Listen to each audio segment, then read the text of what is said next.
Hello, welcome back. It's Christine Cotter here, and I'm going to take you on the book quest through the adventures of Huckleberry Finn. Huck Finn, you'll hear me refer to the text as Huck Finn a lot, was written by Mark Twain, probably one of the most well-known and studied authors in American literature. So we are happy to introduce this book to you. Let's go. A little bit to get to know about yourselves and each other before we start reading.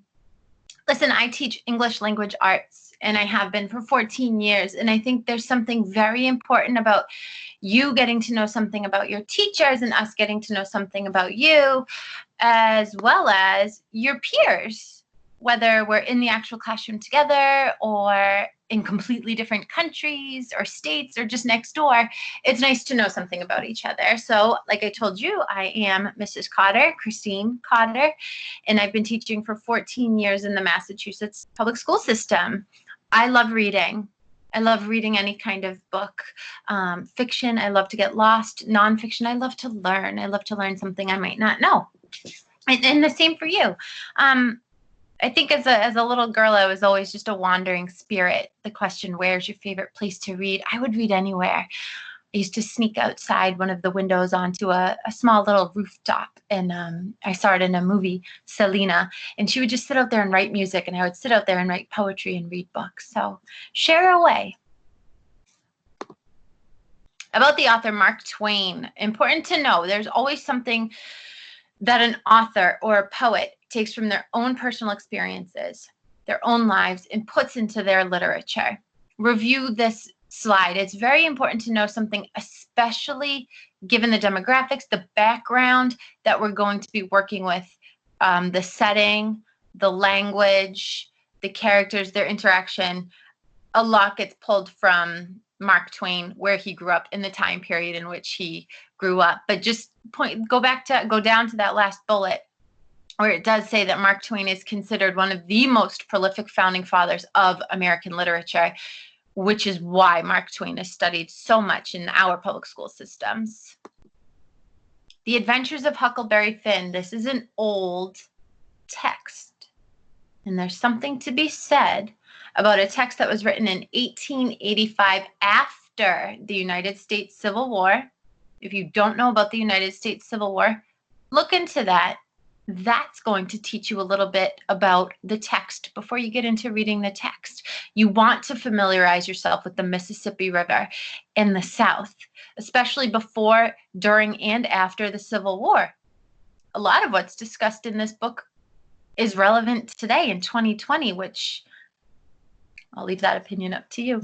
Huck, for short, Huckleberry Finn. Huck is a fictional character.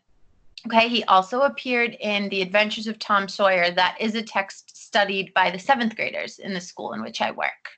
Okay, and he's going to narrate himself. He's anywhere from the ages of 12 to 14, and he narrates this story as he goes on some adventure with his companion, a slave named Jim. Okay, Huck Finn is a white boy, slave Jim, a black man. I don't want to give too much about their relationship right now. A few things you just want to familiarize yourself with. Controversy, right? You'll hear the word conflict when we're talking about literature and fiction. Conflict is a struggle between opposing forces. That struggle can be between a character and another character, a character in a group of people, a character in nature. Think about a hurricane, right? That's a conflict, that's a struggle. Or with yourself, in your brain, that internal conflict of should I or shouldn't I? And there's going to be a lot of that. Huck, Jim, a lot of the characters have that internal conflict as well as those external with someone or something else, okay? The N word is used in the story, not only Tom Sawyer, but in this text, Huck Finn. Please keep in mind when the book was written, the time period in which it was written, and where. It doesn't make it right, but it is in the text. Here's a whole group activity. I'm not going to play the video for you. I'm just introducing it to you, which discusses that controversial language used in Huck Finn. 60 Minutes is an American program. It's a sort of like a news program over in America. It's worth watching and formulating your own opinions. It is something that America is dealing with today in our news still, the treatment of African Americans in our country. Here we go. Okay, so let's just take a look at the map of the United States, right? This is the United States in 1860. Free states, slave states, and territories. Your teacher wrote in Huckleberry Finn, Twain mocks the hypocrisy in America, mocks, makes fun of. During this time, Southerners placed great emphasis on the importance of a civilized society. However, the reality was that the behavior of many in the South was anything but civilized. Look at the South. The South is all in that orange. Those are states in which allowed slavery, right? Is that a civilized society? Themes. Themes are general ideas or lessons that you can learn in a story. Here are some of the themes in which you're going to explore on Huck Finn. Race. Again, such a prevalent topic in today's society too. Man versus the natural world. There's nothing more man versus the natural world right now than our dealings with the COVID-19, the coronavirus. This idea of family. The idea of youth, a theme for Huckleberry Finn is youth. It's almost, you know, we're all different ages. When you're 12, 13, 14, you're finding your place in the world. Am I still a little kid? I'm growing up. It's when do we let go of our childhood? I hope never. I hope you always keep a piece of your child self inside of you.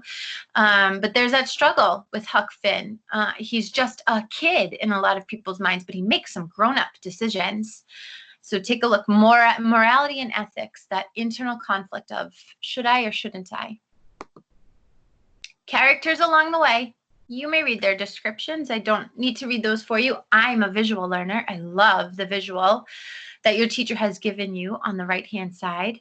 Definitely a map that I would take a look at. Huck Finn, the protagonist, the good guy, and the narrator. Tom Sawyer is his friend. Also, if you like this book, you should check out Tom Sawyer. Okay, symbols. Symbols are something that represent something else, right? Here, a rose, a red rose, is a flower. It is a rose, literally. Symbolically speaking, a rose represents love, right? You can look all around the streets. There are symbols everywhere that represent something else, okay? Here, the Mississippi River, the raft. The raft is a big component of this text. Land, houses and what they represent. Remember, keep in mind slavery and who was and who was not allowed to own a piece of land or property, and the characters and what they represent. We all represent something, and the same is true for this story. So what's being asked of you is to read chapters 1 through 5 and then answer the following questions, okay? I encourage you that while you are reading, to question what you're reading, question character motives, their actions, question what they're thinking about. I encourage you to connect with the character and the situations that are going on. It's only going to help you further your understanding of the text, which is going to make you fall in love with it. And that's the goal of reading, to fall in love with the text. Yeah, you want to learn, but you really want to enjoy it too. So here are some 7 questions. To take a look at, always preview them before you get into the book, and you'll have a better understanding of what's being asked of you. And then if you have any questions or comments, please feel free. All right, I will see you for part 2 of The Adventures of Huckleberry Finn when we get into the text. I'll see you then. Bye.